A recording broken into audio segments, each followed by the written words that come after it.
लोगों की वोटों के साथ जोड़ तोड़ की गई है, तो वहां पर भी एक बहुत बड़ा सवालिया निशान लग जाता है। लेकिन अगर इन पर्सनैलिटी के हवाले से अगर बात की जाए, नदीम अफजल चंद साहब के हवाले से और कमर जमान कायरा साहब के हवाले से, तो वही जो आपने कहा कि कमर जमान कायरा साहब वो एक फेवरेट ऑप्शन है, बड़ी ही कदावर शख्सियत है सियासी एतबार से। बहरहाल हमें ज्वाइन कर चुके हैं सीनियर एंकर पर्सन और तज्जियाकार मतीउल्लाह जान साहब, उन्हें वेलकम करते हैं। अस्सलाम वालेकुम एंड वेरी गुड मॉर्निंग मती साहब। सर जी, ये बताएगा, पीपल्स पार्टी के साथ हुकूमत साजी में लेन देन के मामला तो तय पा गए हैं पाकिस्तान मुस्लिम लीग नून की। बिलावल भुट्टो ने अपनी शराइत पर हुकूमत में शामिल होने का कहा था और हुआ भी ऐसा ही। वो अभी फिलहाल काबीना का हिस्सा नहीं होंगे, लेकिन आप ही हमें बताएंगे कि मुस्तकबिल में क्या होगा। पीपल्स पार्टी की हिकमत अमली आपको किस हद तक कामयाब दिखाई दे रही है? आहिस्ता वजारतें ले लेंगे। हाँ देखें, पीपल्स पार्टी की हिकमत अमली वक्ती तौर पे तो कामयाब है, लेकिन लॉन्ग टर्म में खुद पीपल्स पार्टी के लिए भी मसाइल हो सकते हैं। काबीना में का अगर वो हिस्सा नहीं होंगे और हुकूमत पे दबाव डाल के, काबीना पे दबाव डाल के अगर वो फैसले करवाना चाहेंगे, तो फिर सवाल ये पैदा होगा कि अगर वो पीपल्स पार्टी खुद काबीना का हिस्सा नहीं है तो वो क्यों चाहती है कि वफाकी हुकूमत या काबीना वो फैसले करे जिसकी जिम्मेदारी पीपल्स पार्टी अपने सर नहीं लेगी। तो मेरे ख्याल में ये एक बहुत बड़ा तजाद है और ये कॉन्फ्लिक्ट है जिसको सूनर और लेटर जो है रिजॉल्व करना पड़ेगा, क्योंकि फैसले वफाकी हुकूमत ने करने हैं, कैबिनेट ने करने हैं, और अभी मौजूदा जो अरेंजमेंट है इसके तहत ये सारी जिम्मेदारी नून लीग पर ही होगी। तो फिर पीपल्स पार्टी को खुद इस बात की वजाहत जरूर देनी पड़ेगी कि जो भी वफाकी हुकूमत के फैसले हैं, या तो उनको सरेआम उनको सपोर्ट करना पड़ेगा और वो ये मौक़िफ़ नहीं ले सकेंगे कि ये फैसले नून लीग की हुकूमत के हैं। ठीक है, तो मती साहब अभी सिचुएशन आप किस तरह से देख रहे हैं? इलेक्शन से पहले हमने देखा कि बानी पीटीआई जो थे वो मंजर आम से बिल्कुल उनको आउट कर दिया गया। अभी नवाज शरीफ बिल्कुल आउट नजर आ रहे हैं, मौलाना फजलुर रहमान हमें कहीं नहीं दिखाई दे रहे हैं, और कहा यही जा रहा था कि आसिफ अली जरदारी साहब मरी जाएंगे, बड़े मियाँ साहब के साथ बातचीत भी होगी, लेकिन वो बातचीत भी नहीं हुई, उसकी नौबत भी नहीं आई। नवाज शरीफ आपको क्या लग रहा है, वो नाराज हैं या फिर जो मनसूबाबंदी की गई थी उनको मंजरनामे से आउट करने की, वो कामयाब हो गई है? देखिए, मेरे ख्याल में जिसने भी मनसूबा बंदी की थी उनको मंजर आम से आउट करने की, वो उसमें कामयाब हो चुके हैं। और ऑब्वियसली जो 2 हलकों में उनके नताइज आए हैं उससे वाज़ेह नजर आ रहा है कि उनके लिए काफी जो है एम्बैरेसमेंट की सूरत हाल पैदा की गई है। बजाय दोनों हलकों में वो हारे हैं, एक में तो उनकी शिकस्त का नोटिफिकेशन जारी हुआ था, मगर दूसरी में उनको लगता है कि जीते तो नहीं लेकिन जिताया गया है, जिसके बाद एक वज़ीर-ए-आज़म के लिए बड़ा मुश्किल हो जाता है कि इस तरह के उसके हल्के के नताइज आए और वो वज़ारत-ए-उज़्मा का ओहदा संभाले। जहाँ तक नवाज शरीफ का मंजर आम से आउट होने का ताल्लुक है, तो मेरे ख्याल में नवाज शरीफ हमेशा की तरह मुश्किल सूरत हाल में कभी भी हक़ाइक़ का सामना नहीं करते, पब्लिक का सामना नहीं करते, मीडिया के सवालात का सामना नहीं करते, ना ही मीडिया को आज तक उन्होंने तसल्ली से कोई इंटरव्यू दिया है। तो ये एक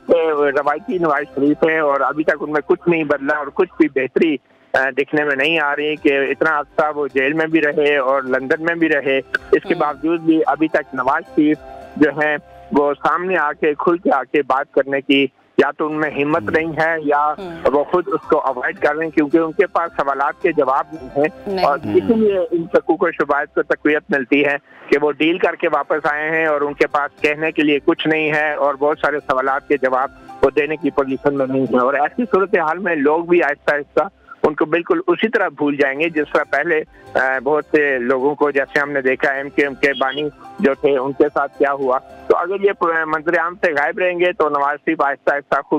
खुद ही जो है वो सियासत के उससे गायब हो जाएंगे और ये बड़ी बदकिस्मती की बात होगी। मियां साहब का सियासत में इन रहना सिर्फ उसी सूरत में मुमकिन है जब उनकी साहबजादी मरीम नवाज साहिबा बतौर वज़ीर आला पंजाब अपनी कारकर्दगी को इतने ऐसे तरीके से सर अंजाम दें कि लोग उनकी कारकर्दगी से ना सिर्फ मुतमईन हो बल्कि उनका विजन हमें नजर भी है। आपको लगता है कि मरियम के कंधों पर जितनी बड़ी जिम्मेदारी डाल दी है मियां साहब ने वो उसको पूरा कर पाएंगी? क्योंकि अगर एक एतबार से देखा जाए उनकी पार्टी तो उनकी क्रेडिबिलिटी को तो ये जाहिर करते हुए नजर आती है कि उन्होंने जेलें काटी, मियां साहब की एब्सेंस में उन्होंने सियासत को आगे लेकर चली, उनकी लेगेसी को आगे लेकर चली। लेकिन अगर पोर्टफोलियो देखा जाए बहैसियत खातून एक वर्कर, आपको लगता है कि उनके पोर्टफोलियो में इतना कुछ है कि वो पंजाब की बतौर वज़ीर आला बड़ी बेहतरीन कैंडिडेट साबित हो सकें?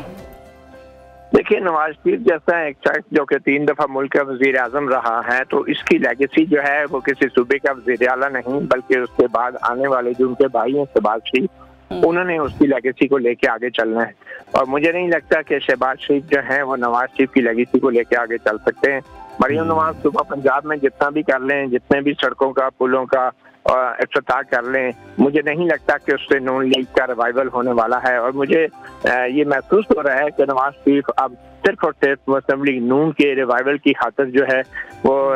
साइडलाइन हुए हैं और वो चाहते हैं कि मरियम नवाज जो हैं वो उनके नाम को साथ लेके कम से कम पंजाब की हद तक जो है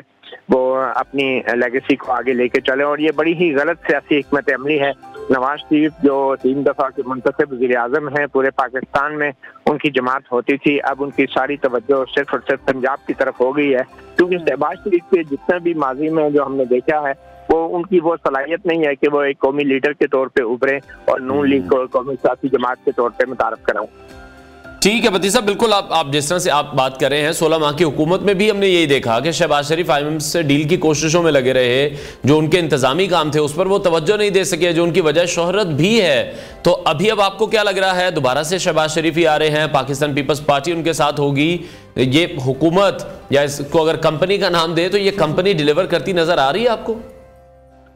देखिए, ये कंपनी जो है ये वाकई एक कंपनी ही है और इस कंपनी के चीफ एग्जीक्यूटिव जो हैं वो शहबाज शरीफ हरगिज नहीं है। इस कंपनी की जो खालिक कंपनी है वो एस्टैब्लिशमेंट है और मुझे लगता है कि आने वाले वक्तों में शहबाज शरीफ वज़ारत उज़्मा के ओहदे पर होते हुए भी एक सूबे के वज़ीर आला की तरह या किसी शहर के, लाहौर शहर के मेयर की तरह ही वो काम कर सकेंगे। उनकी भी कोशिश वही होगी जो एक वज़ीर आला की होती है, एक नाज़िम की होती है, एक मेयर की होती है। वो सड़कों और पुलों और उस तरह के तरक्याती कामों की तरफ तवज्जो देंगे। और मुझे नहीं लगता कि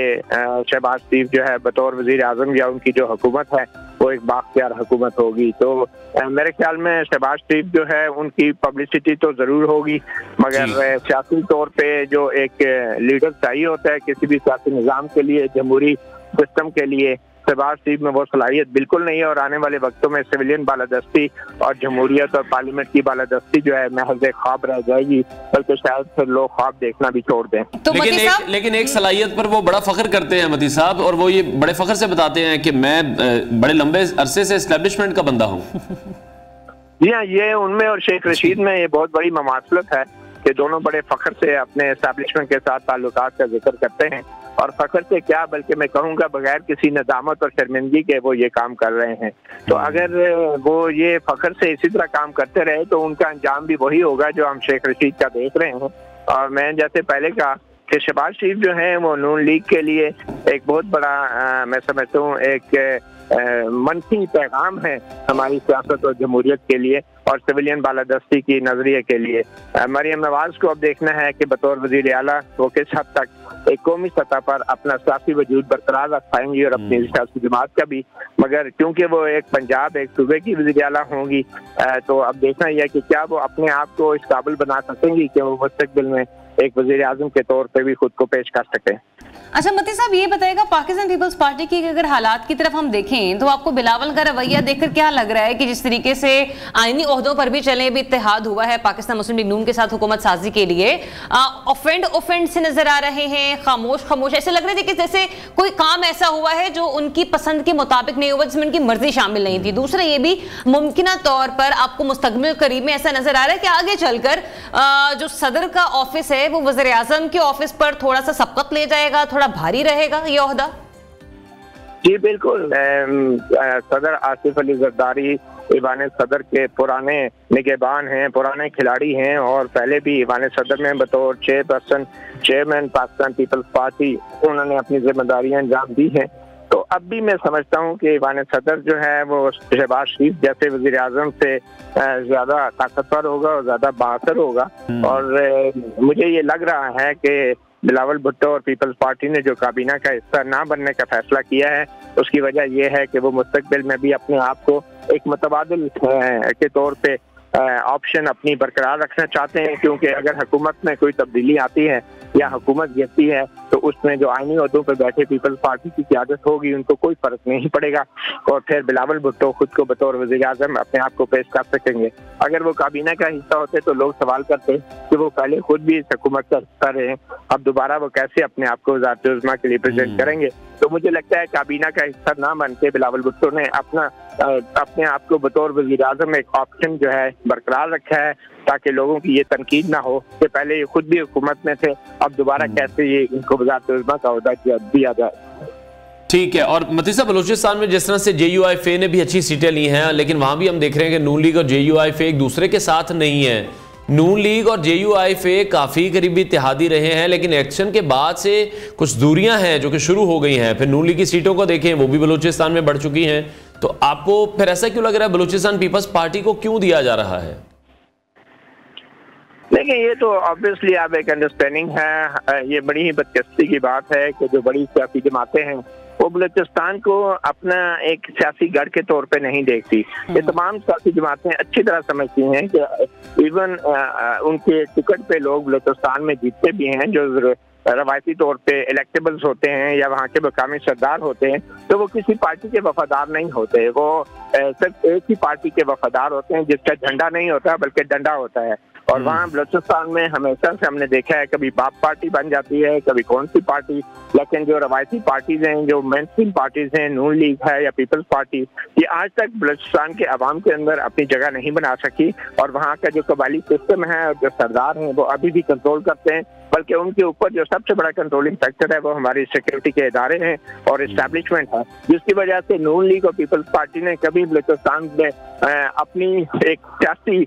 जो है जड़ें मजबूत नहीं की, और वो अभी भी बलूचिस्तान एक दूसरे को देने के लिए तैयार रहते हैं। बलूचिस्तान की हुकूमत तो बारगेनिंग चिप के तौर पर इस्तेमाल की जाती है, और पीपल्स पार्टी ने हमेशा बलूचिस्तान में इस सूरत हाल का फायदा उठाया है। और मरकज में जो भी हुकूमत होती है तो बलूचिस्तान को बतौर एक बारगेनिंग चिप के हमेशा दूसरी सियासी जमातों के हवाले कर दिया जाता है।